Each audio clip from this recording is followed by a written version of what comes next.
is Oakley, and I'm sure that you're excited to see what BranchOutRI has for you today. Thank you, Oakley. Feedback and critique is a natural part of any brainstorming process, and knowing how to stay open-minded, adjust, and not give up after failures can make a team grow better than any success.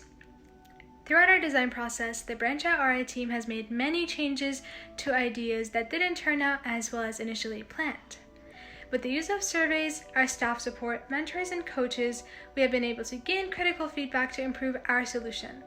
This video explains how we gained our feedback and how we adjusted our solution to make it more accessible and effective. Although at this point we had learned quite a bit about the woodworking industry, we had yet to hear about it from the perspective of our potential user. The initial survey was used to gain knowledge about our target market and, well, who our potential user actually is. With this survey, we were able to gauge interest in the woodworking industry, learn about what things people knew about woodworking careers, and also learn the age range of our survey participants. The workshop is a main portion of our solution, and one thing we had to consider was how to keep the audience intrigued for the entire duration. At first, we considered dividing up each separate category of the workshop into hour-long sessions to avoid a meeting that drags. Our mentors mentioned the pros and cons of this idea, and since then we've adjusted our plans to also hold pre-recorded sessions that would go live on a regular schedule so people can attend on their own time. So we made some adjustments to our idea, shifting from a plan based on kit distribution to a plan based on strong connections with other companies. With the physical kits, trying to mail them out would be kind of complicated, and it could be pretty costly as well. So if we included resources to get those kinds of like DIY kits so people can try it out, see if they like it, it'd be easier to just include resources where they can get them instead of trying to provide them ourselves. I think that'd be more practical, especially in the long run. Along with this, we thought the idea of sending DIY building kits to participants of our workshops was a good way to let our audience have the chance to get real hands-on experience with the woodworking project and spark their interest in the industry.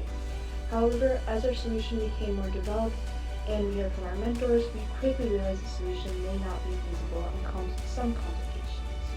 I think it's extremely important to work with other areas local in your community, especially as a small business owner, to partner with them and to get your name out, your word out, get people interested in the industry we're in, but also get them aware and more knowledgeable of what we do, how we do it, how we work with others in the community to get our materials, to get our products made. Through the made. administration of our first survey, we were able to assess who our target market was.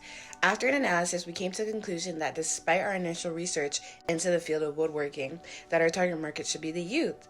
Most of the applicants who had interest but zero information were youth. Because of this, our team decided to add a new feature to our solution, a game. We as a team are part of a generation that revolves completely around technology. Throughout our design and thinking process, one of the more complex ideas we cultivated was designing our own video game to solve our problem statement. Working around this idea, we came up with ways to make the game engaging for youth who could be a potential worker in the woodworking industry in the future, and young adults prefer to have a creative job with a stable income. The game consists of the following.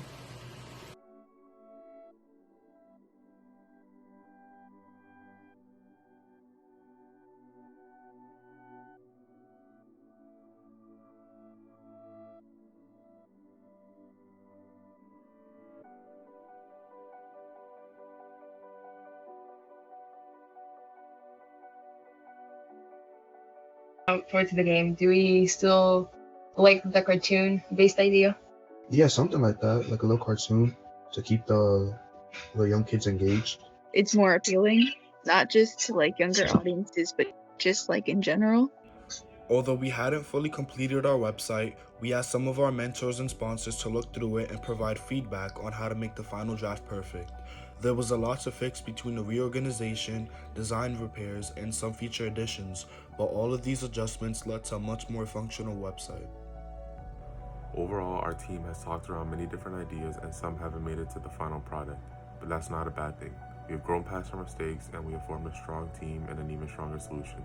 We are BranchOutRI.